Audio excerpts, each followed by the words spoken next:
Selamat datang di Si Binuang Channel. Terima kasih sudah mampir. Mari kita lanjutkan novel Tikam Samurai, Si Bungsu, karya Makmur Hendrik, bagian 289. Selamat mendengarkan. Gadis kecil itu menoleh ke pembaringan ayahnya. Menatap ayahnya yang masih diam tak bergerak. Ketika dia Singapura menoleh pada si bungsu, di matanya kelihatan linangan air. Ayah Eka orang baik kan paman? Ya, ayah Eka orang baik. Lalu, kenapa ada orang yang melukainya? Yang melukai orang jahat, kenapa ayah tak membalas? Bukankah ayah juga punya pistol? Si bungsu hampir kehilangan jawab. Anak ini ternyata cerdas sekali. Ayah Eka tak mau menyakiti orang, meskipun dia bisa berbuat begitu. Nah, karena orang itu jahat, biar paman yang mencarinya, paman akan memukulnya. Ya, pasti. Paman pasti memukulnya, jangan dipukul paman, kenapa? Dia telah melukai ayah. Orang itu harus paman lukai pula. Paman bunuh saja, ya paman berjanji. Ya, paman berjanji, akan membunuh orang yang melukai ayah. Ya, paman akan membunuhnya. Percayalah, tanpa dia sadari, dia memang berjanji berbuat seperti yang diminta oleh gadis kecil itu. Terima kasih paman, terima kasih, dan anak kecil itu mencium pipi si bungsu. Yang kiri, kemudian yang kanan. Paman akan sering melihat kami kemari bukan? Iya. Paman kan sering kemari, Eka dan ibu akan sunyi kalau paman tak kemari, ayah sakit dan tak bisa bermain dengan Eka, sering kemari ya paman. Si bungsu mengangguk berkali-kali, kemudian mencium pipi gadis kecil itu. Lalu memberikannya pada Salma. Dan dia pun berlalu. Dia menginap di Samko Hotel di daerah Pelabuhan Anting. Yaitu sekitar tempat di mana Nurdin kena berondong peluru tempo hari. Seperti yang dia katakan, dia memang tak mengetahui sedikit pun tentang dunia spionase. Tak tahu. Benar-benar tak tahu dia akan dunia yang banyak belitnya itu. Namun dia memang bertekad untuk melanjutkan penyelidikan dan menjalankan pesan Nurdin sesaat setelah dia kena berondong peluru senapan mesin. Meski tak punya pengetahuan tentang dunia spion itu, anak muda ini memiliki modal yang amat besar untuk menjadi seorang spion. Yaitu memiliki daya ingat dan firasat yang tajam sekali. Firasatnya sudah merupakan indera keenam, yang hampir-hampir bisa memastikan setiap bahaya yang mengintai dirinya. Masih bersama Si Binuang Channel. Mari kita lanjutkan novel Tikam Samurai, Si Bungsu, karya Makmur Hendrik, bagian 290. Dari firasatnya yang amat tajam itu pula yang mengisyaratkan padanya, bahwa sejak dia meninggalkan gedung konsulat, dia telah diikuti orang. Dalam perjalanan menuju ke hotel dia menoleh ke belakang. Tak ada yang mencurigakan. Banyak mobil yang seiring jalan dengan mereka. Selintas lihat segalanya wajar-wajar saja. Namun tidak demikian perasaan si bungsu. Di antara puluhan mobil yang searah dengan taksi yang dia tumpangi, dia yakin ada satu mobil yang sengaja membuntuti taksi yang dia tumpangi. Barangkali mobil berwarna merah darah yang berjalan persis setelah taksi ini. Atau barangkali taksi berwarna hitam di belakang mobil merah darah ini. Dia tak tahu dengan pasti. Namun dia ingin mengujinya. Berhenti di bawah pohon di depan sana, katanya pada sopir taksi yang orang Melayu. Mobil itu melambat, kemudian berhenti. Mobil merah darah itu lewat. Di dalamnya ada 3 orang lelaki. Tak satu pun yang menoleh ke arahnya. Kemudian taksi hitam gelap itu juga lewat. Di dalamnya ada seorang Cina bertubuh gemuk. Kegemukannya jelas kelihatan pada wajahnya yang membengkak dan lehernya yang sebesar leher gergasi. Cina gepuk itu juga tak menoleh padanya. Kemudian dia menoleh ke belakang. Tak ada mobil yang berhenti. Dia tak yakin. Terus, katanya pada sopir. Dan dia tetap berkeyakinan ada bahaya mengintainya. Taksi itu berhenti di depan Hotel Samko. Sebuah hotel bertingkat 2 dengan bangunan beton yang kokoh bekas bangunan di zamannya Rafle berkuasa.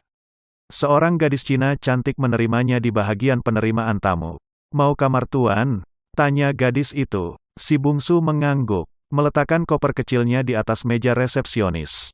Gadis Cina itu tersenyum manis padanya sambil mencatat di buku tamunya. Senyumnya memperlihatkan 2 buah lesung pipit di pipinya. Nah, mari saya antar. Kamar tuan di tingkat atas, gadis itu berkata sambil mengangkat koper si bungsu. Tidak usah, biar saya yang membawa koper ini, gadis itu kembali tersenyum. Dan kembali lesung pipi di pipinya kelihatan. Dia melangkah mendahului si bungsu. Dan dia tetap juga dahulu ketika menaiki sebuah tangga batu menuju ke tingkat atas. Si bungsu yang semula tak menyadari apa-apa karena pikirannya tengah melayang pada orang yang membuntutinya tadi, tak memperhatikan gadis itu. Namun ketika dua tangga sudah terlangkahi tanpa sengaja dia menoleh ke atas. Gadis itu berada 3 anak tangga di depannya. Dan mukanya menjadi merah tak kala terpandang pada betis dan paha gadis Cina itu. Gadis bertubuh indah itu memakai rok yang tak begitu dalam. Si bungsu cepat-cepat menundukkan kepala. Menatap anak tangga saja. Dia seorang lelaki. Bujangan lagi. Betapapun imannya dia, namun dalam saat-saat tertentu, darahnya gemuruh juga melihat hal-hal demikian. Namun tunduknya yang terus-terusan itu akhirnya membuat dirinya tambah jadi malu. Dia tak tahu gadis itu sudah berhenti. Dia masih melangkah. Gadis itu memutar tubuh menghadap. Dan saat itu si bungsu menabraknya. Masih bersama si Binuang Channel. Mari kita lanjutkan novel Tikam Samurai, Si Bungsu, karya Makmur Hendrik, bagian 291. Celakanya, wajahnya justru mengenai wajah gadis Cina yang cantik itu. Dia gelabakan. Maaf sorry. Maaf sorry, katanya gugup. Sungguh mati kejadian itu benar-benar tak dia sengaja. Gadis itu juga bersemu merah mukanya. Perlahan dia berbalik dan membuka pintu kamar. Silakan, ini kamar tuan, kata gadis itu sambil mendahului masuk. Si bungsu menurut seperti kerbau yang dicocok hidungnya. Gadis itu membuka jendela. Di depan sana, kelihatan laut membentang dan puluhan kapal berayun-ayun dimainkan ombak. Kalau panas, kipas angin ini bisa tuan hidupkan. Dan kalau tuan perlu sesuatu, tuan bisa menekan bel itu untuk memanggil pelayan. Untuk ke kamar mandi dan WC tuan terpaksa berjalan ke ujung gang di luar kamar. Tak ada kamar mandi khusus di dalam kamar di hotel ini, gadis itu menatap si bungsu. Si bungsu meletakkan koper kecilnya di tempat tidur. Ada yang tuan perlukan? Buat sementara tidak. Terima kasih, gadis itu mengangguk, kemudian melangkah keluar. Menutupkan pintu dan sesaat masih sempat menatap pada si bungsu yang juga tengah menatap padanya. Kemudian gadis itu lenyap ketika pintu ditutupkan. Si bungsu masih tetap tegak sesaat. Kemudian membuka sepatu, membuka baju, lalu berjalan ke jendela, menatap ke laut. Menatap pelabuhan yang ramai dan hingar-bingar. Menatap kapal yang membuang sauh di kejauhan. Dilihatnya jalan raya membentang dengan mobil yang berseliweran. Dan itu di sana, sekitar 500 meter dari hotelnya, dia lihat jalan ke daerah pelabuhan itu. Di sanalah mobil mereka diberondong peluru. Ingat akan Nurdin yang terbaring di gedung konsulat itu, si bungsu ingat pula pada dokumen yang ada padanya. Dia membiarkan jendela tetap terbuka. Kemudian berjalan ke tempat tidur. Mengambil koper kecilnya. Dalam koper kecil itulah semua miliknya tersimpan. Mulai dari beberapa setel pakaian, termasuk dokumen yang mereka ambil dari rumah Nurdin di Bresh Basah Road. Dokumen itu dia letakkan di tempat tidur. Kemudian memasukkan kopernya ke lemari. Sebelum berbaring dia mengunci pintu kamar. Kemudian membuka samurai-samurai kecil yang terikat secara khusus di lengan kanannya. Dan dia segera ingat pada Tokugawa. Bekas kepala Yakuza itulah yang mengajarnya mempergunakan samurai-samurai kecil ini. Ada saatnya kelak, di mana engkau tak mungkin membawa-bawa samurai panjang kemana engkau pergi bungsusan. Namun demikian, bukan berarti bahaya meninggalkan kita pula. Orang seperti engkau, akan tetap saja banyak musuh. Saya yakin, permusuhan datangnya bukan dari dirimu, tapi dari pihak orang lain. Mungkin karena niat jahatnya engkau halangi. Mungkin karena dia iri padamu. Tapi yang jelas, engkau akan tetap punya musuh. Sebab apa yang engkau jalani saat ini, telah kulalui ketika muda. Masih bersama si Binuang Channel. Mari kita lanjutkan novel Tikam Samurai, Si Bungsu, karya Makmur Hendrik, bagian 292. Nah, di saat seperti itu Bungsu-san, engkau memerlukan senjata khusus untuk membela dirimu. Ada berbagai cara orang membela dirinya. Ada yang belajar karate dan judo. Barangkali di negerimu orang belajar silat. Ada pula yang memakai senjata api. Dan di Tiongkok maupun di negeri Jepang ini, tak sedikit yang mempergunakan samurai-samurai kecil ini sebagai pelindung dirinya.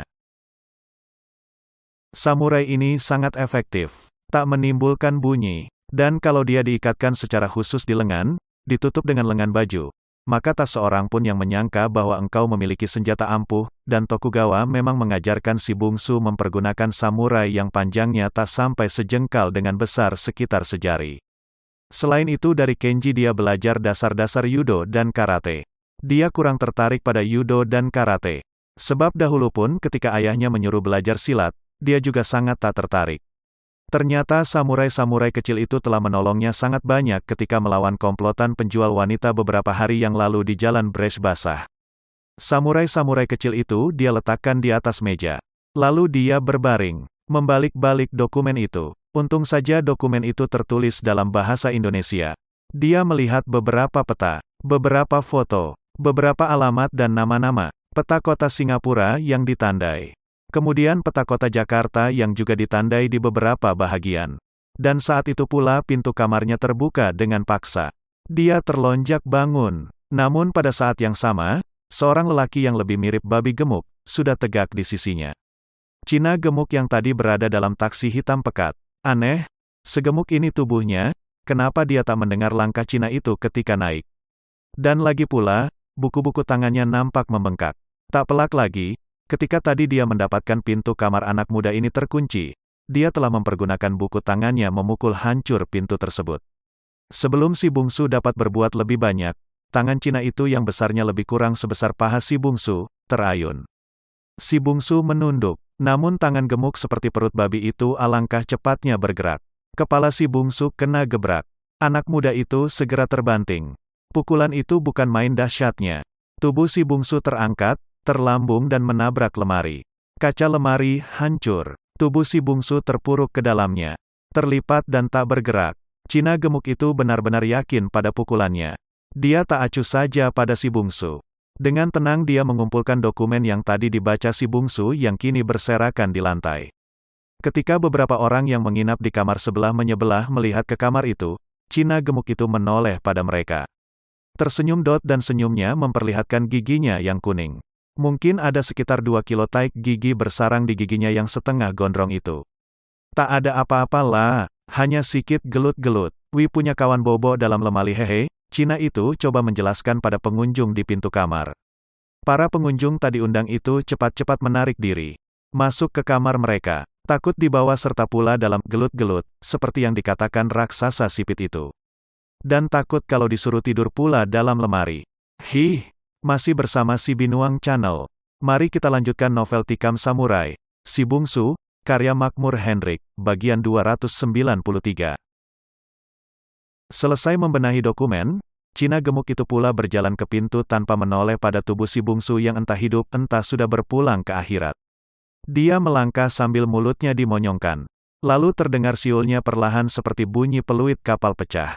Dan mungkin karena siul maut itu pula si bungsu yang tidur dalam lemari itu mulai menggoyangkan kepala. Cina gemuk itu turun ke jenjang. Si bungsu keluar dari lemari.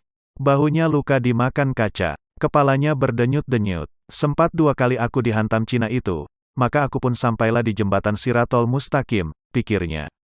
Cina itu berpapasan dengan gadis yang tadi mengantar si bungsu ke kamarnya. Ternyata dia mendengar suara ribut. Karena masih ada tamu, dia tak sempat ke atas. Kini baru bisa, dan dia berpapasan dengan Cina gemuk itu. Cina gemuk itu menghentikan siulnya yang mirip kapal retak tersebut. Tersenyum, lebih tepat dikatakan nyengir, kepada gadis cantik itu. Ada apa ribut di atas? Tanya gadis itu sambil tetap melangkah ke atas. Namun tiba-tiba tubuhnya tersentak. Cina gemuk itu menyentakkan tangan si gadis, dan tubuh gadis itu jatuh ke pelukannya. Si gemuk hanya memeluknya dengan sebelah tangan. Tangan kiri, seperti memeluk boneka kecil dari plastik saja. Tak ada libut, hanya sikit gelut-gelut. Sehabis berkata begini, si gemuk mengirimkan sebuah sun ke pipi gadis cantik ini. Bukan main murka dan berangnya gadis itu, dia meludahi muka si gemuk yang kayak babi itu. Ludahnya mendarat di hidung si Cina, tapi Cina gemuk itu tak berang. Malah tertawa senang. Dia lepaskan gadis itu, kemudian menghapus ludah di hidungnya. Lalu menjilatnya. Gila. Gadis itu berlari ke atas. Melihat pintu kamar anak muda tadi hancur. Lalu masuk, dan saat itu dia hanya melihat punggung anak muda itu saja ketika yang terakhir ini melompat dari jendela tingkat 2 itu ke jalan di depan hotel di bawah sana. Gadis itu memburu, melihat ke bawah kelihatan parkir taksi hitam pekat yang tadi ditompangi babi gemuk itu. Tapi anak muda yang baru melompat ke bawah itu tak dia lihat. Dia balik lagi ke bawah. Sementara itu, si gemuk itu sudah sampai di lobi hotel. Dengan gerakan seperti babi bunting, dia menuju ke pintu. Di pintu ada tamu yang masuk dan berjalan ke arahnya. Dan tiba-tiba Cina itu tertegak. Dia mengernyitkan kening. Salah lihatkah dia? Masih bersama si Binuang Channel. Mari kita lanjutkan novel Tikam Samurai, Si Bungsu, karya Makmur Hendrik, bagian 294. Tamu yang baru masuk ini mirip sekali dengan anak muda yang tadi dia gelut-gelut dan dia suruh tidur dalam lemari. Salahkah dia? Tamu itu tersenyum padanya. Dan tak salah lagi, memang anak muda tadi. Tapi demi perutnya yang genduah likun taut, kenapa anak muda itu bisa berada di sini? Dan saat itu gadis anak pemilik hotel itu sampai pula di sana. Dia menatap pada anak muda yang tegak menghadang di tengah pintu. Kedua orang itu mirip seperti perbandingan kerbau dengan kambing. Tapi nampaknya Cina gemuk itu memiliki saraf baja dan rasa humor yang tinggi juga. Dia segera saja mendahului menegur si bungsu. "Hei, ketemu lagi. Tadi tidur dalam lemari, cekalang cudah mangun. Haya, cincailah, tumbung juga si gendut ini," sumpah si bungsu dalam hati. Dan si gendut itu berjalan ke arahnya. Si bungsu tiba-tiba menyerang. Dia tak ingin didahului oleh si gendut itu. Dia sudah merasakan akibatnya. Untung saja yang kena adalah dirinya, yang sudah terlatih bertahun-tahun. Kalau orang lain, dia yakin sudah tiba di akhirat. Makanya kini dia membuka serangan. Dia hantam perut gendut itu dengan pukulan karate yang dia pelajari dari Kenji. Hop, mendarat persis tentang pusat. Cina itu tetap tegak, malah tersenyum. Pukulannya seperti menerpa karet yang kenyal. Memantul kembali, sebuah lagi pukulan, kini menuju tempat yang mematikan. Yaitu tentang jantung. Bukankah menurut Kenji, dada bahagian jantung adalah tempat yang paling lemah dalam tubuh? Tempat itu bisa mematikan kalau dipukul dengan kuat dan dengan kecepatan yang penuh perhitungan. Tentang kekuatan, cepat dan penuh perhitungan, dia tak usah malu. Dia sudah ahli, maka pukulan itu pun mendarat, tepat di tentang jantung Cina gendut itu. Dan laknatnya, pukulannya memental lagi. Dan jahanamnya, Cina itu ngomong setelah kena pukul, "Haya, jangan gelut-gelut di muka orang lamailah kawan. Malu kita dilihat olaang. Masak sudah besar masih gelut-gelut, setan." Benar-benar setan Cina gemuk ini. Dia sudah memukul dengan jurus mematikan, dengan penuh perhitungan dan penuh kecepatan. Ternyata dicemoohkan sebagai gelut-gelut saja. Muka si bungsu jadi merah padam. Dan Cina itu berjalan terus ke pintu. Ketika si bungsu akan maju lagi, Cina itu mengibaskan tangan kanannya. Dan seperti tadi, si bungsu lagi-lagi terlambat menghindar. Tangan babi gemuk itu bukan main cepatnya. Tamparan sambil lalu itu mendarat di pipi si bungsu. Tubuh si bungsu terangkat setengah jengkal dari lantai, kemudian terpental. Dan dia terpental justru ke tubuh gadis yang tadi mengantarnya ke kamar. Kedua tubuh mereka terguling ke lantai. Untung si bungsu masih sadar. Dia segera memeluk tubuh gadis itu agar kepalanya tak membentur lantai. Dan gadis itu dalam kagetnya juga memeluk si bungsu erat-erat. Cina gemuk itu sambil melangkah menoleh ke belakang. Langkahnya terhenti. Dia melihat kedua anak muda itu saling peluk di lantai. Masih bersama si Binuang Channel. Mari kita lanjutkan novel Tikam Samurai, Si Bungsu, karya Makmur Hendrik, bagian 295. "Haya, kalau mau pol-pol jangan sinilah. Masuk kamar saja, ya Tuhan, ya Rabi." Muka si bungsu jadi merah padam. Dia cepat bangkit dan menolong gadis Cina cantik itu bangkit. Kemudian melangkah ke depan. "Tunggu," katanya. Cina gemuk itu berhenti melangkah. Kali ini si bungsu benar-benar menghadapi lawan yang tak tanggung-tanggung. Pimpinan sindikat perdagangan wanita ini memang tak salah pilih. Apalagi kawan, mau gelut lagi. Petik 2. Cina gemuk itu menyindir. Demi malaikat, si bungsu benar-benar mati kutu dibuat orang ini. Tapi sebuah pikiran lain masuk ke kepalanya. Karena itu, dia tak menjawab sindiran Cina gemuk itu. Dan Cina gemuk itu tahu benar akan ketangguhannya. Dia melambaikan tangan, "Bebe. Sampai ketemu lagi kawan," katanya sambil cengar-cengir. Dan kali ini, mau tak mau si bungsu terpaksa nyengir kuda. Si gemuk itu memang memiliki rasa humor yang hebat. Hingga dia tak memilih tempat dan waktu untuk bergurau. Dan tak pula memilih lawan. Tak peduli sedang berkelahi atau sedang makan, nampaknya dia suka benar bergurau. Guraunya gurau kuda pula. Si gemuk itu masuk ke taksi hitam yang sejak tadi menanti di depan. "Dapat?" tanya Keling yang jadi sopirnya. "Dapatlah jawab si gemuk itu santai. "Tak ada perlawanan." "Ada, tapi hanya sekedar coba-coba, lalu ya lalu." Wih gertak dia, keluar dia punya kentut. Wih tempeleng dia, keluar dia punya taik. Kini dia sedang belak, wih pigi. Orang keling yang pegang setir itu tertawa seperti burung gagak. Kemudian sedan itu berangkat meninggalkan hotel tersebut. Taksi itu melaju membelah jalan-jalan di kota singa tersebut. Dengan rangkaian kejadian itu, bahkan sejak perkelahian di rumah Nurdin dengan sindikat perdagangan wanita beberapa hari yang lalu, si bungsu telah terlibat langsung dalam lingkaran kontra sindikat itu. Namanya segera saja masuk dalam daftar orang-orang yang harus dilenyapkan.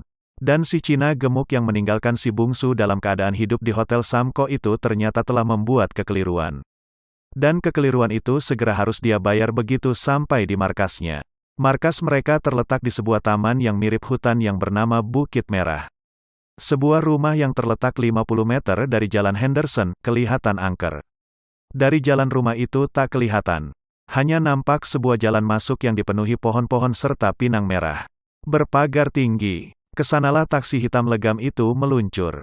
Sedan tersebut berhenti persis di teras di depan rumah berwarna putih itu. Seekor anjing herder hampir sebesar harimau menggonggong 2 kali. Lalau ketika Cina gemuk itu keluar dari mobil, anjing itu terdiam. Mengibaskan ekornya ke bawah perut, lalu duduk diam-diam. Cina dan orang keling itu masuk. Di ruang tamu mereka segera saja membungkuk memberi hormat pada seorang bule berambut merah yang duduk dengan dada telanjang. "Beres?" tanyanya dengan suara sengau. "Beres bos," jawab si Cina. Sambil menyerahkan dokumen yang tadi dia rampas dari si bungsu. Bule itu menerima dokumen tersebut. Namun dia tak segera membukanya. "Apakah dia kau bereskan?" "Dia bukan apa-apa bos. Anak kemarin yang menangis kena geltak, saya tidak bertanya apakah dia anak kemarin atau anak besok. Yang saya tanya apakah dia telah kau bunuh." Cina itu ragu-ragu. Temannya yang keling itu menunduk diam. Masih bersama si Binuang Channel. Mari kita lanjutkan novel Tikam Samurai, Si Bungsu, karya Makmur Hendrik, bagian 296. Nampaknya orang Inggris yang berdada telanjang itu cukup berkuasa. Di belakangnya tegak seorang bule lain, yang bertubuh atletis. Si bule yang satu ini tetap saja tegak. Diam tak bergerak. "Jawab pertanyaan saya, babi gemuk." Orang Inggris itu membentak. "Ya, ya. Saya segera akan membereskannya bos." Si gemuk itu menjawab dengan lemah. Orang Inggris itu mengerutkan kening. "Engkau memang babi. Engkau terlalu membanggakan kekuatanmu. Tapi hari ini engkau telah meninggalkan jejak. Dan ini bukan kali yang pertama engkau berbuat kesalahan. Engkau boleh mengukur sampai di mana kehebatanmu." Sehabis berkata, orang Inggris itu memberi kode ke belakangnya dengan goyangan telunjuk kanannya. Dan orang Belanda yang tadi tegak diam seperti patung maju. Si gemuk itu kaget, namun dia kelihatannya tak begitu takut. Sebab dalam organisasi ini, bila dia menang dalam perkelahian maka kesalahannya akan diampuni. Tapi bila dia kalah, maka nyawanya memang takkan pernah tertolong. Ruang tamu di mana mereka berada itu cukup luas. Si Belanda besar itu mengirimkan sebuah pukulan swing yang amat cepat. Namun lebih cepat lagi Cina gemuk itu menangkap tangannya. Dan segera saja Cina itu memutar tangan yang tertangkap itu disertai sebuah bentakan. Itu adalah gerakan Yui Jitsu yang amat mahir. Mematahkan dan membanting sekaligus. Tubuh Belanda itu segera saja terputar di udara. Namun ketika tubuhnya persis berada di atas, menjelang gerakan jatuh ke lantai, tangan kirinya meluncur turun dalam bentuk pukulan. Dan Cina gemuk itu tentu saja tak pernah menduga akan adanya serangan ini. Tak ampun lagi, jidatnya kena hantam. Pletak! Cina itu terpekik, pegangannya lepas, dan tubuh Belanda itu berputaran di udara, membentuk gerakan salto 2 kali, dan turun dengan ringan di atas kedua kakinya. Kening Cina gemuk itu benjol sebesar buah mangga. Bengkaknya merah kehitam-hitaman. Ini adalah pertarungan yang bukan main. Dia melangkah perlahan dengan mata berapi mendekati Belanda itu. Kembali Belanda itu mengirimkan sebuah pukulan cepat ke rusuk. Dan disusul lagi dengan sebuah pukulan dari bawah ke kerusuk. Namun kali ini Cina itu sudah sangat waspada.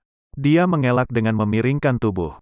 Benar-benar patut dikagumi. Dengan tubuhnya yang gemuk tambun seperti kerbau bunting itu Cina ini masih dapat bergerak amat lincah. Sambil mengelak ke samping tangannya mengirimkan sebuah tusukan dengan 2 jari tangannya ke leher Belanda itu. Serangannya amat cepat, dan Belanda itu nampaknya anggap enteng. Barangkali karena serangan itu adalah serangan hanya dengan jari-jari tangan, makanya Belanda itu tak begitu mengacuhkannya. Namun dia segera saja menyadari kekeliruannya ketika ketiga jari Cina gemuk itu menyentuh tenggorokannya. Serangan itu ternyata bukan sembarangan serangan, melainkan serangan seorang ahli kuntao. Leher Belanda itu dimakan. Ketiga jari Cina tersebut, mata Belanda itu mendelik. Wajahnya segera saja jadi pucat. Dari lehernya darah mengalir. Ada 3 bekas luka di lehernya. Dia tersurut, tapi serangan itu nampaknya tak mematikan. Belanda itu memang punya otot dan daya tahan yang luar biasa. Itulah sebabnya tadi dia anggap enteng saja. Kini ternyata dia berhasil dilukai. Namun Cina itu juga kaget. Biasanya serangan 3 jarinya itu tak pernah tidak merenggut nyawa. Tapi kini, Belanda itu kelihatan masih tegak. Justru dengan wajah beringas berang dan siap untuk balas menyerang. Mereka berhadapan, saling pandang dan saling intai. Anjing Helder di luar menggonggong. Sekali, kemudian diam. Belanda itu maju dengan kedua tangan terkepal. Cina itu berputar dengan kedua tangan terbuka. Si Keling dan si Inggris yang jadi bos di rumah itu melihat dengan diam.